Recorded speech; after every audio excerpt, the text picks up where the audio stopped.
اعوذ باللہ من الشیطان الرجیم بسم اللہ الرحمن الرحیم اللہم صلی علی سیدنا و حبیبنا و شفیعنا و کریمنا و رؤوفنا و نورنا و ملجانا و مأوانا و مولانا محمد صلی اللہ علیہ وآلہ وصحبہ وبارک وسلم. یا صاحب الجمال و یا سید البشر من وجهك المنیر لقد نبر القمر لا يمكن الثناء كما كان حقه بعد از خدا. بزرگ توئی قصہ مختصر. محترم ناظرین اکرام السلام علیکم ورحمۃ اللہ وبرکاتہ. میں ہوں آپ کا میزبان حافظ حامد رضا اور آپ دیکھ رہے ہیں پروگرام نور ہدایت.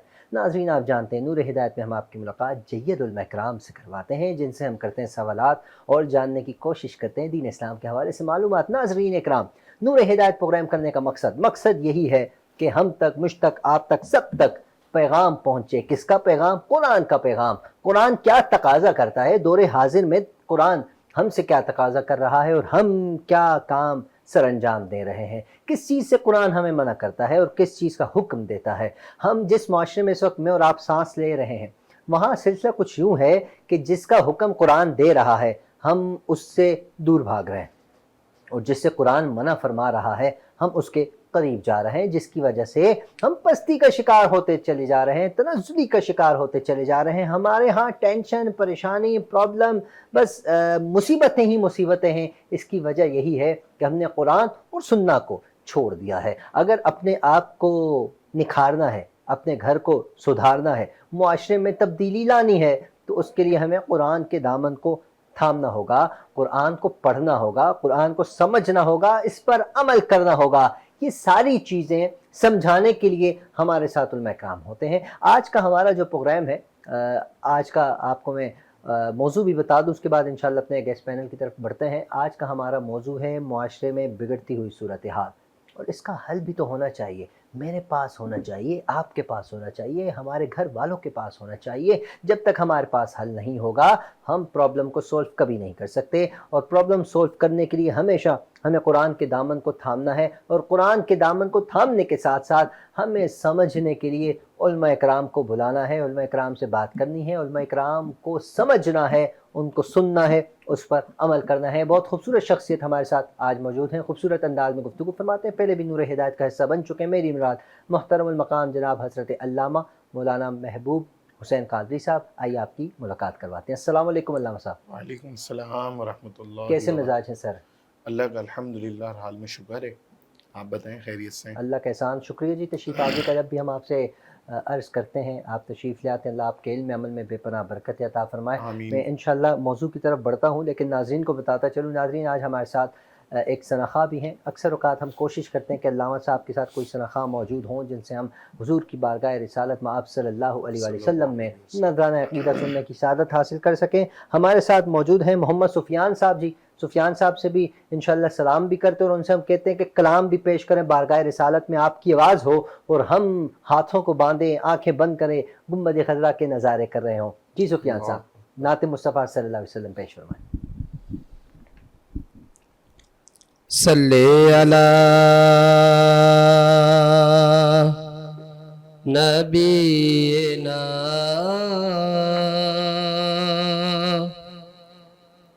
صلی علی محمد صلی علی شفیعنا صلی علی محمد.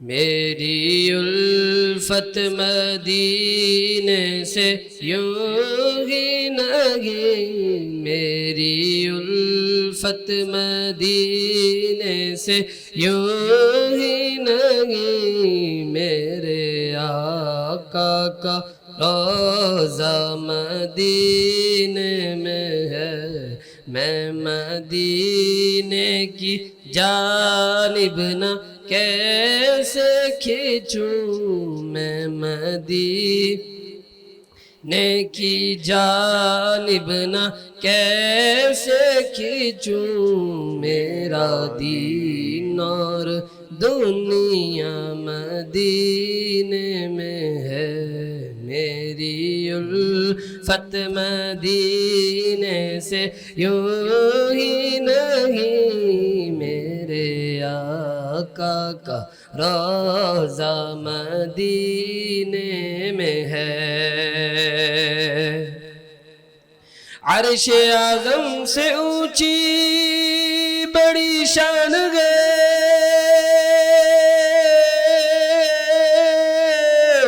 روضہ مصطفیٰ جس کی پہچان ہے، روضہ مصطفیٰ جس کی پہچان ہے، جس کا ہم پلہ کوئی محل نہیں، جس کا ہم پلہ کوئی محل نہیں، ایک ایسا محلہ مدینے میں ہے۔ میری الفت مدینے سے یوں ہی نہیں، میرے آقا کا روضہ مدینے میں ہے۔ پھر مجھے موت سے کوئی خطرہ نہ ہو، موت کیا زندگی کی بھی پرواہ نہ ہو، موت کیا زندگی کی بھی پرواہ نہیں، کاش سرکار ایک بار مجھ سے کہیں، کاش سرکار ایک بار ہم سب سے کہیں، اب تیرا جینا مرنا مدینے میں ہے۔ میری الفت مدینے سے یوں ہی نہیں، میرے آقا کا روضہ مدینے میں ہے۔ میں مدینے کی جانب نہ کیسے کھینچوں، میرا دین اور دنیا مدینے میں ہے۔ ماشاءاللہ سبحان اللہ، بہت خوبصورت انداز میں خوبصورت کلام پیش کرنے کی سعادت حاصل فرما رہے تھے۔ اللہ کریم ان کی آواز میں بے پناہ برکت عطا فرمائے۔ بے شک مدینے سے الفت کس کی نہیں، جس کی مدینے سے الفت نہیں وہ انسان کہلانے کے قابل نہیں۔ مدینے سے الفت ہونی چاہیے، کیوں نہ ہو کہ میرے آقا جی کا روضہ ہے مدینے میں، وہ روضہ کہ جہاں 70,000 ملائکہ کا نزول صبح ہوتا ہے اور 70,000 شام میں تشریف فرما ہوتے ہیں۔ ناظرین جو ایک مرتبہ آ جائے قیامت تک ان کا نمبر نہیں آتا۔ اللہ کریم سے دعا کرتا ہوں کہ اس کلام کے صدقے، اس پڑھت کے صدقے اللہ پاک مجھے، آپ کو، ہم سب کو بار بار مکہ مدینہ کی بادب حاضریاں نصیب فرمائے۔ ناظرین اپنے موضوع کی طرف بڑھتے ہیں۔ علامہ صاحب ہمارے ساتھ موجود ہیں۔ ہماری کوشش ہوتی ہے کہ ہم زیادہ سے زیادہ علماء کرام کو سننے کی سعادت حاصل کریں، کیونکہ مختصر سا وقت ہوتا ہے، اس میں ہم کچھ جاننے کی کوشش کرتے ہیں۔ علامہ صاحب، معاشرے کی بگڑتی ہوئی صورتحال، یقیناً اس میں کردار ہم سب کا شامل ہے، آپ کیا جانتے ہیں، کیا سمجھتے ہیں اس حوالے سے؟ اعوذ باللہ من الشیطان الرجیم، بسم اللہ الرحمن الرحیم، اللہم صلی علی سیدنا و مولانا و ملجانا و مأوانا محمد صلی اللہ تعالی علیہ وآلہ وصحبہ وبارک وسلم، صلاۃ و سلام علیکہ یا سیدی یا رسول اللہ۔ حامد بھائی، سب سے پہلے تو میں آپ کو شکریہ ادا کرتا ہوں کہ آپ نے مجھے مدعو فرمایا، آپ کا بھی شکریہ۔ اور ایک ایسا اہم موضوع اور ایک اہم ایسی کیفیات جو اس وقت لوگوں کو سب سے زیادہ ڈپریشن میں مبتلا کر رہی ہیں، بالکل، یعنی جو معاشرے کی بگڑتی ہوئی صورتحال ہے، ان صورتحال سے خاص طور پر جو والدین ہیں اور جو ہمارے بڑے حضرات ہیں گھروں میں، اور جن کی خاص طور پر ایک پرانی تربیت ہے۔ پرانی تربیت سے مراد یہ نہیں ہوتی کہ وہ اولڈ فیشن ہیں یا اولڈ ماڈل ہیں، بلکہ مراد یہ ہے کہ وہ لوگ کی حقیقی تربیت، ان کو اخلاق، کردار، جو جس طرح ان کو سنوارنے چاہیے تھے ان کے سنوارے گئے ہیں، تو وہ بڑے ان کیفیات سے خاص طور پر اپنی اولادوں کی وجہ سے بڑے متاثر ہیں، بالکل، اور اس وقت بہت زیادہ ڈپریشن کا شکار ہیں۔ اتنا ڈپریشن کا شکار ہیں کہ بعض دفعہ تو وہ اپنی اولاد کی ان مسائلوں کو ہر کسی کے سامنے، ہر کسی کے آگے ان دکھی جو ان کے کہہ لیں کہ جذبات ہیں ان کا اظہار بھی کر دیتے ہیں. اور خاص طور پر کیونکہ ہمارا علماء کا طبقہ ہے، ہم سے بعض دفعہ رہنمائی کے لیے، سمجھانے کے لیے اکثر و بیشتر پیرنٹس جو ہے وہ ہم سے رابطہ کرتے ہیں اور ہمیں باقاعدہ اس بات کی طرف توجہ اور آگاہی کرتے ہیں کہ آپ ہمارے بچوں کو تھوڑا سمجھائیں، یہ دین کی طرف آئے، ان کو دینی معاملات کی طرف لے کر آئیں. تو یہ سارا جو نچوڑ ہے اس کا اصل دار و مدار کہاں پر ہے؟ میں جو جہاں تک سمجھا ہوں، اس پورے ڈپریشن کا اور یہ پوری کیفیات کا جو معاشرے میں بگاڑ ہے، میں نے جو اخذ کرا وہ یہ کرا کہ اس کا سارا دار و مدار والدین کے اوپر ہے. وہ کس طرح کہ جس وقت ان کی تربیت کرنی چاہیے تھی اس وقت والدین نے ان کو وقت نہیں دیا، جس وقت والدین نے ان کو سنوارنا تھا اس وقت والدین نے ان کو سمجھایا نہیں، جس وقت ان کے اخلاق کو بہتر کرنا تھا والدین نے اس وقت توجہ نہیں دی، جس وقت ان کا کردار ستھرا کیا جا سکتا تھا اس وقت والدین بے توجہی کی طرف تھے کہ وقت کے ساتھ سمجھ جائے گا، وقت کے ساتھ سیکھ جائے گا، وقت کے ساتھ جو ہے یہ اپنی کیفیات کو تبدیل کرتا چلا جائے گا.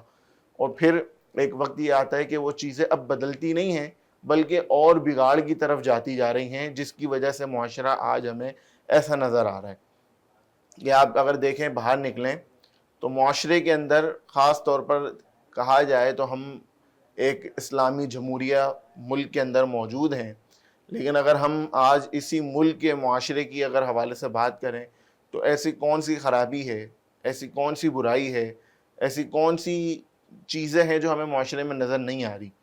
تو یہ تو ایک سارا صد باب وہ ہے کہ جو معاشرے کے حوالے سے ہمارے سامنے نظر آ رہا ہے. اب سوال آپ نے جس طرح پیدا کیا کہ معاشرے میں یہ جو تمام تر خرابیاں ہیں، ان خرابیوں کو ختم کس طرح کیا جا سکتا ہے، تو یاد رکھیں سب سے پہلی بات کہ اللہ تبارک و تعالیٰ نے قرآن مجید والفرقان حمید کے اندر ارشاد فرمایا وَمَن يُطِعِ الرَّسُولَ فَقَدْ اطاع اللہ. بے شک یعنی اگر تم نے حقیقت میں کامیاب ہونا ہے، یعنی آپ مجھے بتائیں خاص طور پر ایک مسلمان کا جو دنیا میں آنے کا مقصد ہے وہ کیا ہے؟ دنیا میں اللہ تبارک و تعالیٰ نے اس کو بھیجا ہے، وہ کس کے لیے بھیجا ہے؟ اپنی اطاعت کروانے کے لیے بھیجا ہے. کہ دنیا کے اندر پھر اللہ تبارک و تعالیٰ نے اس فلسفے کے ساتھ بھیجا کہ کسی انسان کو لازم اور ملزوم کر کے دنیا کے اندر نہیں بھیجا گیا کہ ایک بد ہے تو وہ ساری زندگی بد ہی کرتا رہے گا، یہ ایک نیک ہے تو وہ ساری زندگی نیک ہی رہے گا. بلکہ اللہ تبارک و تعالیٰ نے زندگی کے اندر دنیا میں جو لوگوں کو بھیجا ہے وہ ایک آزمائش کے ساتھ بھیجا ہے کہ اللہ تبارک و تعالیٰ آزماتا ہے اپنے بندوں کو کیا وہ نیکی کا راستہ اختیار کرتے ہیں یا برائی کا اختیار کرتے ہیں. اور پھر جو نیکی کا راستہ رب نے بیان فرمایا قرآن میں وہ کس کے ساتھ بیان فرمایا؟ وَمَن يُطِعِ الرَّسُولَ، اپنے رسول کی اطاعت کے ساتھ جوڑا. کہ آج کا جو ایک نوجوان ہے وہ معاشرے کی ان برائیوں کو، ان خرابیوں کو دور کرنے کے لیے، آج کا جو ایک شخص ہے وہ ان چیزوں کو دور کرنے کے لیے وہ اور آگے کی سوچ رہے. لیکن میں آپ کو حقیقت بتاؤں ان تمام تر برائیوں کا خاتمہ 1400 سال پیچھے ہمیں نظر آتا ہے. یعنی اگر ہم حقیقت میں دیکھیں جیسے رب نے فرمایا نا وَمَن يُطِعِ الرَّسُولَ، تم رسول کی اطاعت کرنے لگ جاؤ تمہاری تحقیق اللہ کی اطاعت شروع ہو جائے گی، تم اللہ کی اطاعت پر آ جاؤ گے.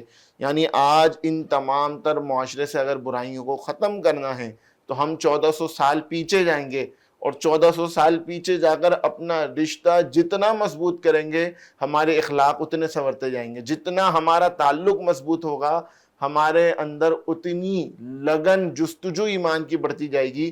جتنا ہم 1400 سال پیچھے سے جڑے ہوئے ہوں گے اتنے زیادہ بہترین کردار کے ہم اس دور کے اندر نظر آئیں گے. بالکل ایسے. اچھا حضرت جیسے آپ نے ارشاد فرمایا کہ معاشرے کی بگڑتی صورتحال اس میں زیادہ تر اہم کردار والدین کا ہے، تو میکسیمم کیا عمر ہونی چاہیے، کیا ایج ہوتی ہے بچے کی جہاں سے بچے کی تربیت شروع ہوتی ہے؟ کچھ لوگ کہتے ہیں جب بچہ پیدا ہوگا اس کے بعد سے تربیت، کچھ لوگ کہتے ہیں کہ 10 سال، کچھ لوگ کہتے ہیں 5 سال.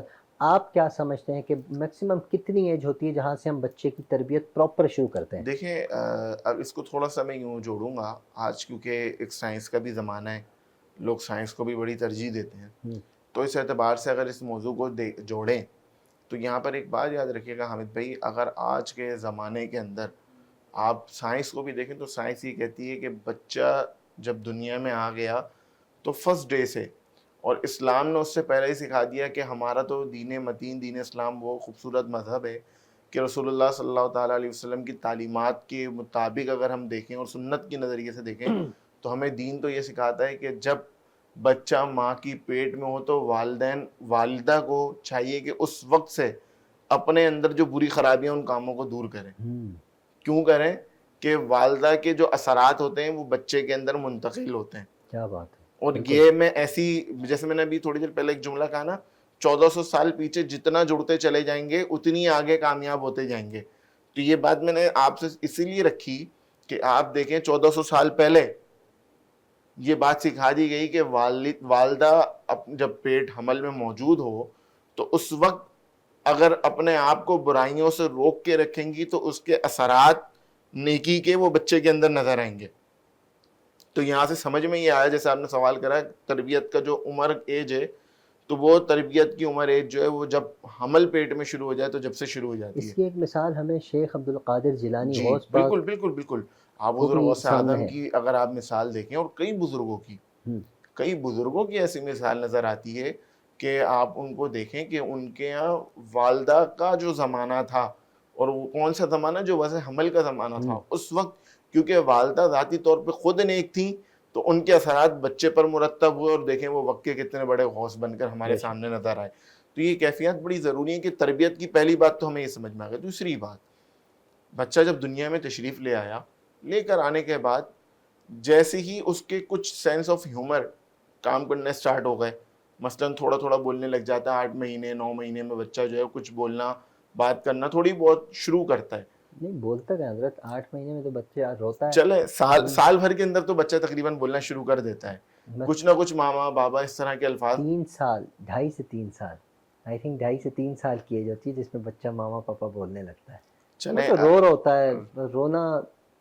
ویسے اٹریکشن کی حوالے سے میں بات کروں تو میں نے دیکھا ہے بچہ سال بھر کے اندر چیزوں کو اٹریکشن اور اس کی چیزوں کو سمجھنے کی جو ایک صلاحیت ہوتی ہے وہ شروع ہو جاتی ہے. تو اس وقت سے والدین کو چاہیے کہ وہ اولاد کو جو ہے وہ اسی وقت سے وہ ٹائم ہے، اس ٹائم سے ہی جو ہے خود کو بھی درست کریں، اور جب آپ ذاتی طور پر خود درست ہوں گے تو آپ اولاد کی بہت اچھی تربیت کر سکتے ہیں. اچھا، آج ایک اور چیز بھی دیکھنے کو آتی ہے کہ ایک والدین کا ایک مسئلہ یہ بھی آتا ہے کہ بعض دفعہ والدین خود تو نہیں کر رہے ہوتے، لیکن خواہش یہ ہوتی ہے ہمارا بچہ جو ہے نا سدھر جائے، وہ زمانے کا جو ہے غوث بن جائے. تو اس کے لیے بہت بڑا اثر جو ہے وہ والدین سے بڑا ہوتا ہے کہ اگر والدین خود نیک ہیں تو اولاد کے اندر بڑے اس کے اثرات آتے ہیں. لیکن والدین خود نیک نہیں ہیں، خود جھوٹ بولتے ہیں اور چاہ رہے ہیں بچہ جو ہے ہمارا ایک بات جھوٹ میں نہ کرے. تو آپ مجھے بتائیں، وہ سیکھ رہا ہے، وہ آپ کو دیکھ رہا ہے مسلسل، وہ آپ کو لک آفٹر کر رہا ہے، کیسے وہ تبدیلی کی طرف آئے گا؟ تو یہ ایک بہت بڑا ہمارا فقدان ہے. اس چیز کو اگر ہم نے معاشرے کے اندر سے برائیوں کو، خاص طور پر اخلاقی کرداری کی والی جو برائیاں ہیں، ان چیزوں کو اگر دور کرنا ہے تو فرسٹ اسٹیپ جو ہے وہ والدین سے، کہ والدین اگر خود اس ایک تو ٹائم پیریڈ کہ جس ٹائم پیریڈ میں ان کی، اب جیسے بعض دفعہ کیا ہوتا ہے، چھوٹے بچے ہوتے ہیں، میرے گھر میں بھی ہیں اور بہن وغیرہ کے بچے ہیں چھوٹے، آپ کے نہیں تھے؟ ابھی میرے نہیں ہیں، تو انشاءاللہ دعا فرمائیں. اور ابھی میرے نہیں ہے نا، میری شادی ہوئی ہے، لیکن انشاءاللہ. تو جیسے میری بہن وغیرہ کے، اب میں نے اپنی بہن کو ابھی سے دیکھتا ہوں کہ ان کا بیٹا ماشاءاللہ سے تقریباً 2 سال 2.5 سال کا ہے. آپ یقین کریں وہ ہمیں کوئی غلط بات نہیں کرنے دیتی بچے کے سامنے. کہتی ہیں ابھی یہ جو عمر ہے نا، اس میں یہ کیپچر کرنے کی عمر ہے، تم ابھی کوئی بات کرو گے وہ اس کے دماغ میں کیپچر کرے گی اور پھر وہ اس چیز کو ریکال کرے گا کسی اور کے سامنے. آپ یقین کریں، جیسے ایک ہوتا ہے مذاق میں کبھی اس کو اگر مار بھی دیتا ہوں تو بہن مجھے ڈانٹتی ہے کہ تم تو ابھی مار رہے ہو، لیکن یہ تمہیں دیکھا دیکھی باہر جا کے کسی اور بچے کو مارے گا. اچھا حضرت، یہ تو ہمارے ہاں جیسے کہ مہنگائی کا دور ہے، ہر کوئی پریشان ہے، تو جب پریشانی ہوتی ہے، ہسبینڈ صاحب گھر تشریف لاتے ہیں پورا دن تھکے ہارے، تو محترمہ بھی آگے کسی چیز کا انتظار کر رہی ہوتی ہے، تو وہ اگر نہیں پہنچتا گھر تک تو پھر آپس میں بد کلامی کا سلسلہ بھی ہوتا ہے. تو اس دوران وہ بچہ بھی غور سے دیکھ رہا ہوتا ہے، تو وہ بھی ایک تربیت کا حصہ ہے. تو وہ بچہ پھر بڑا ہو کر میرے خیال سے یہی کرتا ہے. یہ جو آپ نے بات کری ہے یہ بہت امپورٹنٹ بات کی ہے کہ یہ جو والدین کے جو اپنے آپسی انڈرسٹینڈنگ کے معاملات ہیں نا، یہ ایک ایسے سیریس معاملات ہیں. اس میں تو خاص طور پر میں ناظرین کو یہ پیغام دوں گا آپ کے ذریعے کہ جو پیرنٹس کے ایشوز ہیں نا، شریعت نے بھی یہ کہا ہے جو پیرنٹس کے ایشوز ہیں اس میں ماں اور باپ یہ دونوں اتنے چھپ کر اپنے معاملات کو رکھیں کہ اولاد تک ان چیزوں کے بارے میں پتہ نہیں لگنی چاہیے. یعنی اگر کبھی کسی بات پر ان کی بد کلامی بھی ہوئی ہے تو وہ اتنی چھپ کر ہو کہ اولاد تک اس کے بارے میں نہیں پتہ لگنا چاہیے. اور اگر اولاد کے سامنے ہو بھی گئی، ایک تو اولاد چھوٹی ہے تو پھر وہ وہاں سے یہ چیزیں سیکھتی ہے. اور کچھ اس طرح کی صورتحال حالیہ دنوں میں سامنے بھی آئیں کہ کچھ بچوں نے اس طرح کے معاملات کرے، اور کیا اس کے بعد جب ان سے پوچھا گیا تم نے کہاں سے سیکھا، کہ ہم نے اپنے والدین کو لڑتے ہوئے سیکھا، جہاں سے ہمارے اندر یہ چیزیں منتقل ہوئی ہیں. تو لہٰذا یہ جو سوال آپ نے آخر میں کرا ہے بڑا امپورٹنٹ اور بڑا جو ہے، بس اسی پہ اپنی گفتگو کا اختتام کروں گا کہ یہ بھی معاشرے کے اندر ایک بہت بڑا المیہ ہے. اس حوالے سے بھی جو ہے ہمارے ناظرین کو غور کرنا چاہیے کہ خاص طور پر بد کلامی، چیزیں اوپر نیچے اپ اینڈ ڈاؤن ہوتا ہے، سب کی لائف میں آتا ہے، لیکن ان چیزوں کو سمجھداری کے ساتھ چھپ کر حل کریں، نہ کہ بچوں کے سامنے کیا جائے. اس کے جو اثرات ہیں نا وہ بڑے نیگیٹو مرتب ذہن کے اندر جا کر ہوتے ہیں. اللہ تبارک و تعالی حقیقی طور پر معاشرے کے اندر جو خرابیاں ہیں، جو برائیاں ہیں، ان کو ایک درست راہ کی طرف آنے کی ہم سب کو توفیق عطا فرمائے. آمین. بہت بہت شکریہ علامہ صاحب، آپ کی تشریف آوری کا شکریہ. ہمارے نعت خواں بھائی ہمارے ساتھ موجود تھے، ان کا بھی شکریہ. امید کرتے ہیں آپ آئندہ بھی تشریف لائیں گے. ناظرین اکرام، پروگرام کا وقت اختتام کی جانب ہے. ہم نے کوشش کی کہ اس پروگرام میں کچھ جان سکے تربیت کے حوالے سے، تو ہمیں یہی نتیجہ نظر آیا کہ گھر سے ہی آپ کی تربیت اسٹارٹ ہوتی ہے اور گھر ہی میں جا کر ختم ہوتی ہے. اگر میں آج بڑا ہو گیا ہوں، کل کو وہ جو چھوٹی نسل ہے وہ بھی بڑی ہوگی. جیسا میں کروں گا ویسے سامنے والا کرے گا، جیسی کرنی ویسی بھرنی. یہ تو ہم بچپن سے سنتے ہیں اور یہ حقیقت ہے. ہم منہ سے کہتے ہیں لیکن اس پر عمل نہیں کرتے. ہمیں معلوم ہے جو ہم کریں گے ویسا ہم بھگتیں گے، ویسے ہی سامنے والا کرے گا، ویسے ہی ہمارے بچے کریں گے. اس کے باوجود ہم بڑے انجوائے کرتے ہوئے کر رہے ہوتے ہیں. اللہ پاک ہمیں ہدایت عطا فرمائے، مجھ سمیت. ناظرین اکرام، نور ہدایت کا بھی یہی مقصد ہے، میں اور آپ ہدایت حاصل کریں گے اس پروگرام کے ذریعے. اپنا خیال رکھیں، اپنے اہل و عیال، اپنے پڑوسی، اپنے رشتہ دار، سب کا خیال رکھیں. ہم سب کو، وینس ٹی وی کی پوری ٹیم کو اپنی خصوصی دعاؤں میں یاد رکھیے. السلام علیکم ورحمۃ اللہ.